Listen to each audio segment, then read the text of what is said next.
Hello प्यारे बच्चों, बहुत स्वागत है आप सब लोगों का आपके चैनल स्टडी एंड आस्क में। तो मैंने अभी जो पिछला वीडियो बनाया था बेटा, उसको आप लोगों ने बहुत अच्छे से देखा और उसको पसंद किया। इसके लिए आप लोगों को बहुत बहुत धन्यवाद मेरी तरफ से। और मैं अब आप लोगों के लिए दूसरा क्वेश्चन का वीडियो आपको देने वाला हूं एक्सरसाइज 1.1 में, मैथ्स में। और क्लास 10th के लिए हम ये काम कर रहे हैं अभी, और भी क्लासेस के लिए मैंने आपको बताया हुआ है 11th 12th और 9th सभी के वीडियोस मैं आपको देने वाला हूं। तो अगर आपने चैनल को सब्सक्राइब नहीं किया है और आप नए हैं तो प्लीज़ इसे सब्सक्राइब कर लें और लाइक और शेयर जरूर कर देना अगर पसंद आए तो। साथ में पिछले वीडियो का लिंक जो है मैं इसके डिस्क्रिप्शन में दे दूंगा सभी लोगों को, ठीक है। तो आप उसे भी जरूर देख लेना अगर आपने पिछला वीडियो नहीं देखा है।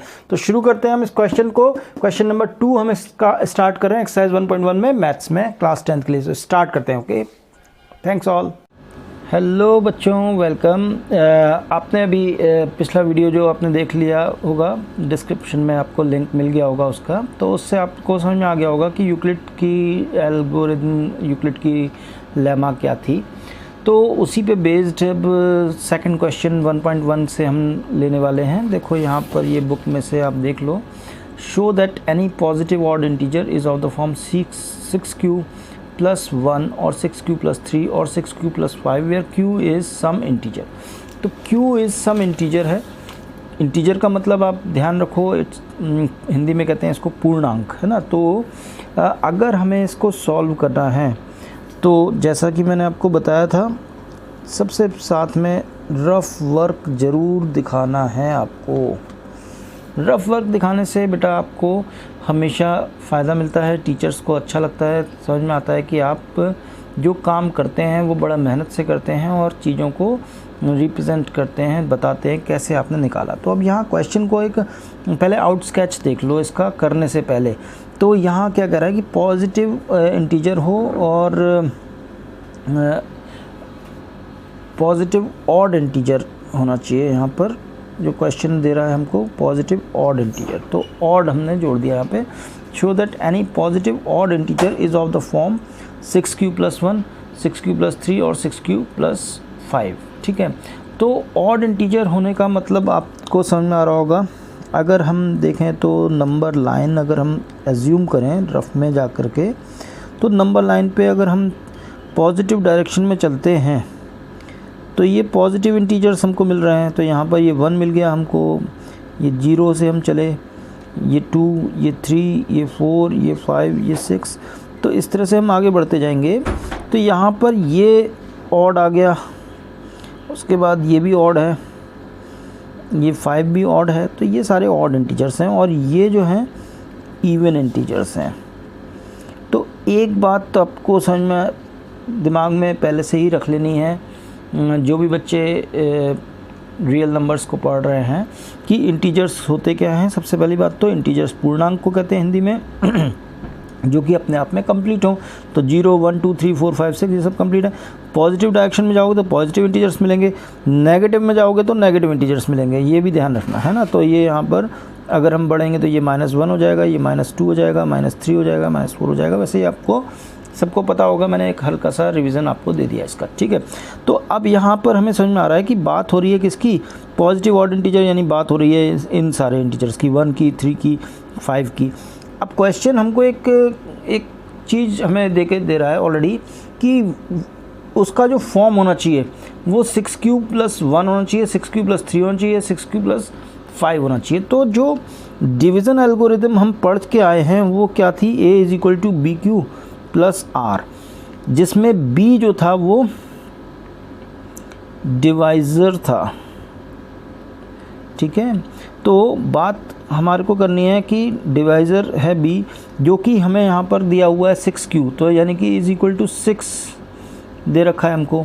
तो अगर डिवाइज़र B है तो ये बात याद रखनी होगी हमको कि रिमाइंडर जो है, जो बचेगा, वो हमेशा किससे कम होगा, 6 से कम होना चाहिए, 6 नहीं हो सकता, है ना, 6 से कम होना चाहिए। यानी कि जो ऐसी कंडीशन होगी तो हम ये कहेंगे रिमाइंडर जो है it should be less than 6, एक बात तो ये है। और remainder should be greater than और इक्वल टू 0, दोनों बातें याद रखनी है।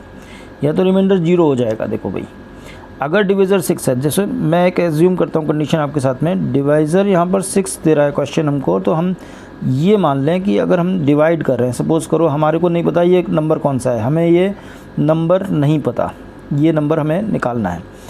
अब हमारे को क्वेश्चन ये कह रहा है कि ऐसा डिवाइज़र लो जो 6 हो, तो रिमाइंडर जो है वो, यानी कि हमारे को ये बात पता लग रही है A is equal to B Q plus R से, कि रिमाइंडर यहाँ पर 0 भी हो सकता है और 1 भी हो सकता है, 2 भी हो सकता है, 3 भी हो सकता है। तो रिमाइंडर हम लिख लेते हैं पहले, रिमाइंडर कुड बी 1 2 3 4 5, यही हो सकता है, 6 नहीं हो सकता है। ठीक है, ये बात हमें याद रखनी होगी, एल्गोरिदम को हमने पीछे जो पढ़ा है उससे हमें ये बात समझ में आती है। तो अगर हमको ये कहा जाए कि ये नंबर बताओ कौन सा है, तो ये नंबर बताने के लिए हम एक बात ध्यान रखें, अगर हमने यहाँ पर 6 से जो डिवाइड हो सके, सबसे पहली बात तो है 6 से डिवाइड हो सकेगा, तो यानी कि 6 से बड़ा ही नंबर होगा, छोटा तो नहीं होगा ना 6 से, ये तो आपको जानकारी है।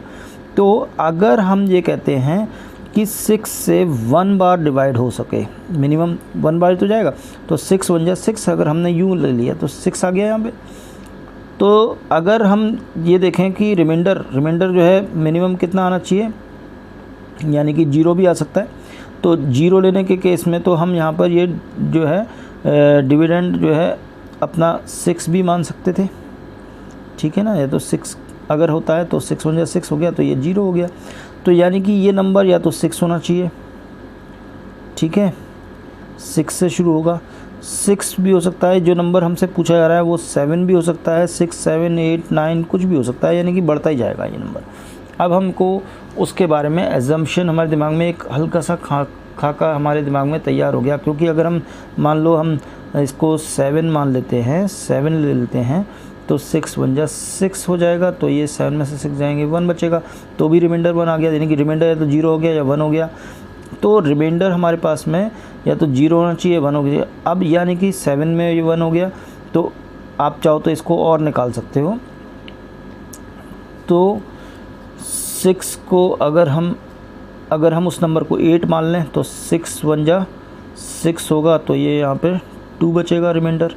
अगर हम उसको क्या मान लें, 9 मान लें, तो 6 1 जा 6 होगा, तो ये 3 बचेगा रिमाइंडर। अगर हम उसको 10 मान लें, तो 6 1 जा 6 हो गया, तो ये 4 बच गया हमारा रिमाइंडर। अगर हम उसको 11 मान लें नंबर को, तो 6 1 जा 6 और ये हमारा 5 बच गया, ठीक है। ये बात समझ में आ रही है। अब अगर हम उसको 12 मानते हैं, सपोज़ करो हमने कहा उसको 12 माना हमने, तो 6 2 जा 12 हो जाएगा, तो ये 0 आ गया वापस से रिमाइंडर, ठीक है, तो 12 आ जाएगा। अगर हम उसको 13 मान लेते हैं, ये मैं करता जा रहा हूँ प्रोसेस एक आपके साथ में अप्लाई। अगर हम उसको 13 मान लेते हैं, तो 6 2 जा 12 हो गया, तो ये वापस से 1 आ गया। यानी कि रिमाइंडर जो है, आप देख रहे हो रिमाइंडर हमेशा 5 तक आया, 5 के बाद में फिर से 0 से शुरू हो गया आना।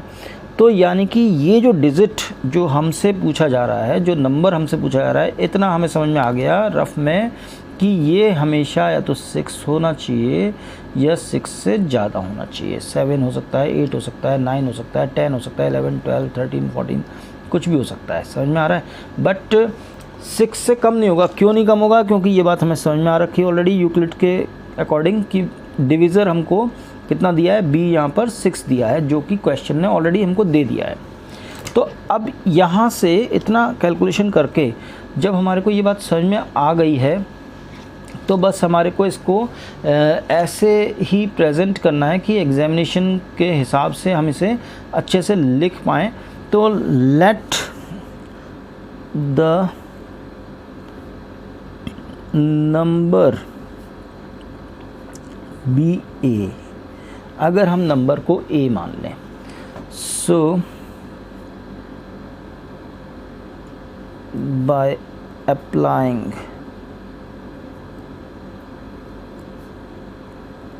Euclid's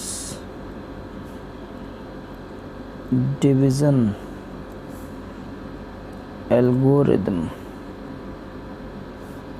A is equal to B Q plus R, यही तो है। तो A is equal to B Q plus R, here B is equal to, ये H है याद रखना, here B is equal to 6, ठीक है। सो R क्या हो जाएगा, रिमाइंडर शुड बी क्या होना चाहिए, लेस देन 6। एक बात तो ये है, और R should be greater than और इक्वल टू 0। ये बात यहाँ तक समझ में आ गई ना, क्योंकि रिमाइंडर जो है या तो 6 से कम होना चाहिए या ग्रेटर देन और इक्वल टू 0 होना चाहिए। ये बात हमने रफ में एज्यूम कर ली थी। So the possible values of the number could be, क्या क्या हो सकती हैं possible values, A is equal to 6Q plus 1, 6Q plus 2, 6Q plus 3, 6Q plus 4 और 6Q प्लस 5। यहाँ पर हमने ये बात क्यों लिख ली है, क्योंकि यहाँ पर आप कह सकते हो इसलिए R की जो वैल्यू है आप चाहो तो यहाँ ये ऐड कर सकते हो और ज़्यादा के लिए 0, 1, 2, 3, 4 और 5 आ सकती है। यही तो वैल्यूज आ सकती हैं R की वैल्यूज़ क्या आ सकती हैं, 0 आ सकती है, 1 आ सकती है, 2 आ सकती है, 3 आ सकती है, 4 आ सकती है, 5 आ सकती है। यहाँ एक कैलकुलेशन जो हमने करी थी, समझ में आ रहा है ना बच्चों, इस कैलकुलेशन में हमने यही तो अंदाज़ा लगाया था कि भाई R की पॉसिबल वैल्यूज़ क्या क्या हो सकती हैं। भाई R की वैल्यूज़ हमने कहा कि भाई अगर हम 6 से डिवाइड करना शुरू करें 6 को, तो फिर हम 0 से फिर वैल्यूज़ बढ़ती जाएंगी, फिर 5 तक आएंगी, फिर हम आगे बढ़ेंगे तो फिर वो 0 से शुरू हो जाएंगी, है ना, बढ़ती जाएंगी इस तरह से। तो जो वैल्यूज़ हमारे पास आ रही हैं वो ये हो सकती है। नाउ अब हम ये चेक करेंगे कि इनमें से ऑड कौन सा है और इवन कौन सा है। जो हमारे पास वैल्यूज़ आई हैं वो ये वाली आई हैं। Now if we say if A is equal to 6Q, अच्छा यहाँ एक बात हमने और हमें ऐड करनी चाहिए थी, हम इसको ऐड कर देते हैं यहाँ पे कि A की वैल्यू 6Q भी तो हो सकती है। अगर हम रिमाइंडर को 0 ले रहे हैं, रिमाइंडर 0 ले रहे हैं, तो A की वैल्यू 6Q भी तो हो सकती है।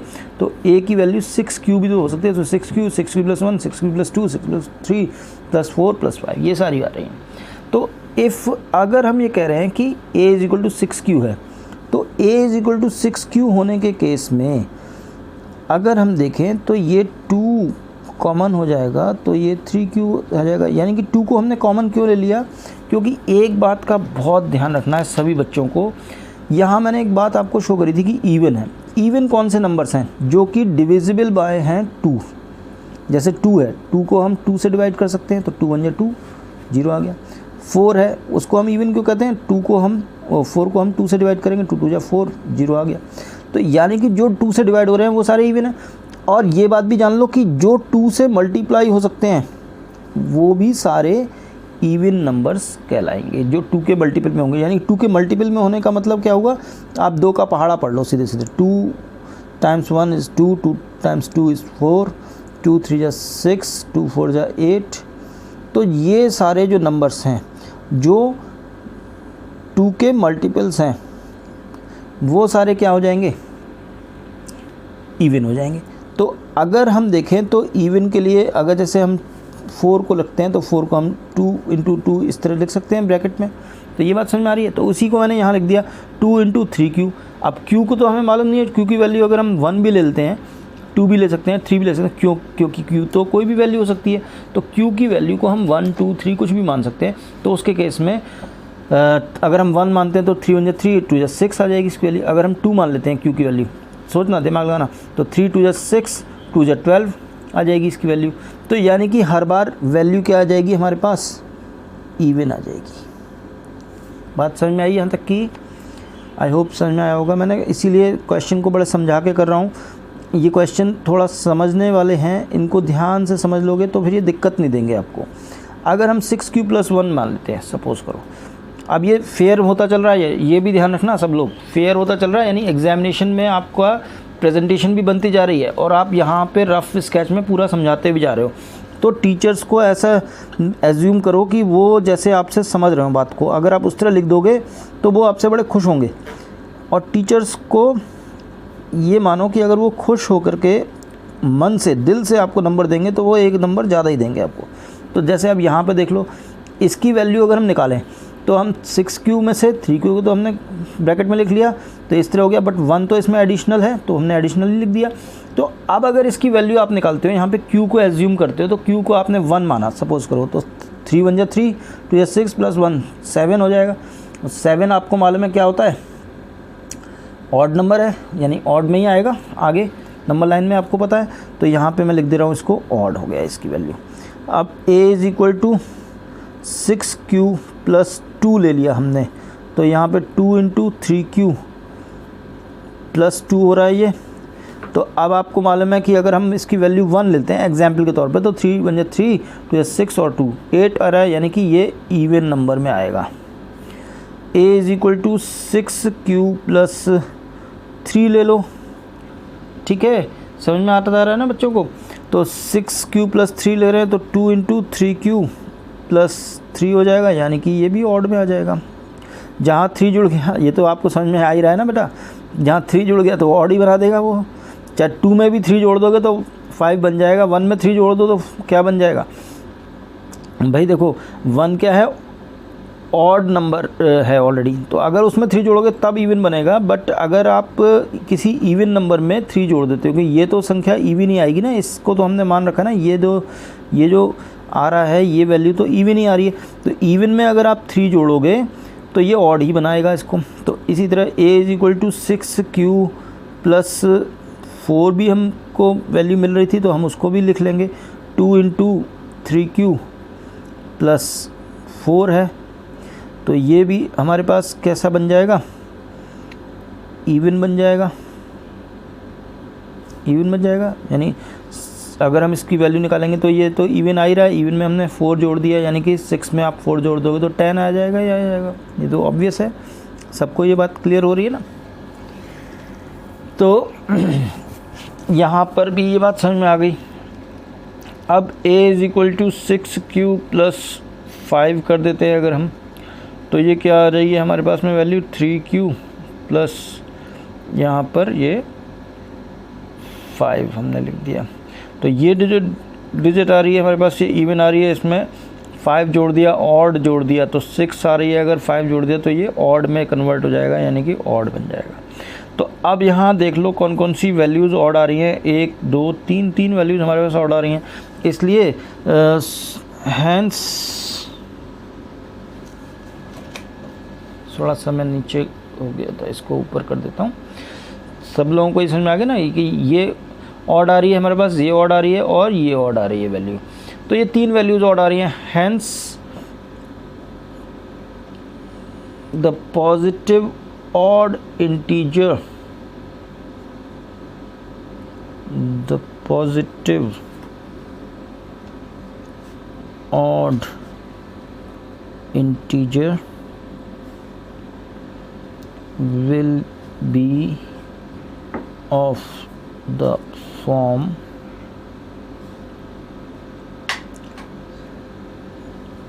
6Q + 1 और 6Q + 3 और 6Q + 5। ठीक है, बड़े आराम से आपका ये क्वेश्चन सॉल्व हो गया। इसमें आपने थोड़ा रफ वर्क भी दिखा दिया टीचर्स के आगे, पूरा कुछ प्रेजेंट कर दिया, जहाँ रिक्वायर्ड था वो लिख भी दिया। इतना ज़्यादा भी नहीं लिखा गया है कि आपको दिक्कत आए। इसको याद नहीं करेंगे, करने की ज़रूरत भी नहीं है। आप प्रैक्टिस करेंगे तो कोई भी सवाल याद नहीं करना होता है बेटा, वैसे भी मैथ्स में ये बात ध्यान रखना, हमेशा प्रैक्टिस पे चलता है। आपका कॉन्सेप्ट समझ में आना चाहिए, आपको क्लियर होना चाहिए, और कॉन्सेप्ट के साथ में आप उसको प्रैक्टिस ज़रूर करो। तो ये मैंने आपको करके दिखा दिया, एक बार आप इसे ज़रूर कर लेना। नेक्स्ट वीडियो में मैं आपसे इसका क्वेश्चन नंबर 3 डिस्कस करूँगा। आप जब तक उसको बनाने की कोशिश करना अपने लेवल पर, और फिर मेरे साथ डिस्कस करना। So thanks a lot all of you, take care, wish you all a very good luck and stay tuned, take care, okay, bye.